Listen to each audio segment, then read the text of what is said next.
ঢাকার মোহাম্মদপুর চাঁদ উদ্যান বাড়ির মালিক কল্যাণ সমিতি মত বিনিময় সভায় প্রতিমন্ত্রী ববি হাজ্জাদ, ঢাকার স্টপ রিপোর্টার এমজেড মাসুদের প্রতিবেদনে। মোহাম্মদপুর চাঁদ উদ্যান বাড়ির মালিক কল্যাণ সমিতি 2 বছর পর এবার একটি সুন্দর শক্তিশালী কার্যকারী কমিটি গঠন করে। সূত্র থেকে জানা যায়, আপাতত উক্ত কার্যকারী কমিটি 1 থেকে 2 বছর পরিচালনা করার পর সুষ্ঠু ও পরিচ্ছন্ন নির্বাচনী জয় হওয়ার মাধ্যমে একটি সুন্দর সংগঠন উপহার দেবে চাঁদ উদ্যানবাসীকে।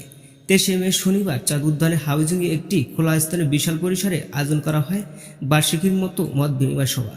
উক্ত সভায় প্রধান অতিথি হিসেবে উপস্থিত ছিলেন ঢাকা 13 আসনের সংসদ সদস্য, প্রাথমিক ও গণশিক্ষা মন্ত্রণালয়ের প্রতিমন্ত্রী ববি হাজ্জাদ। অনুষ্ঠানের শুরুতেই প্রতিমন্ত্রী ফুল দিয়ে বরণ করে নেন অত্র সমিতির সভাপতি মান্নান হোসেন শাহীন, বিশিষ্ট ব্যবসায়ী সানাউল্লাহ মিয়া, ইঞ্জিনিয়ার নূর ইসলাম, নজরুল ইসলাম, সরকারি কর্মকর্তা কিরণ।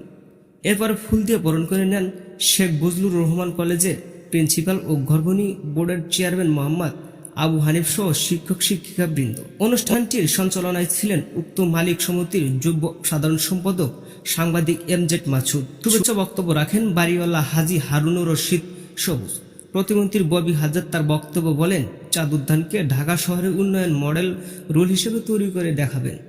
তিনি আরও বলেন, এখানে শেখ বজলুর রহমান কলেজের বর্ধিত বিল্ডিং স্থাপন করে দিবেন। যত কাঁচা ভাঙা রাস্তা আছে তা দ্রুত সিটি কর্পোরেশনের সাথে কথা বলে পাকা করে দেবেন। গণপ্রজাতন্ত্রী বাংলাদেশ সরকার অনুমোদিত এসডি এন্টারটেইনমেন্ট লিমিটেডের প্রতিষ্ঠান এসডি টেলিভিশনের স্টাফ রিপোর্টার, বিভাগ, জেলা উপজেলা সংবাদদাতা এবং বিশ্বের সকল শহরের জন্য প্রবাসী প্রতিনিধি নিয়োগ চলছে। যোগাযোগ করুন আমাদের সাথে।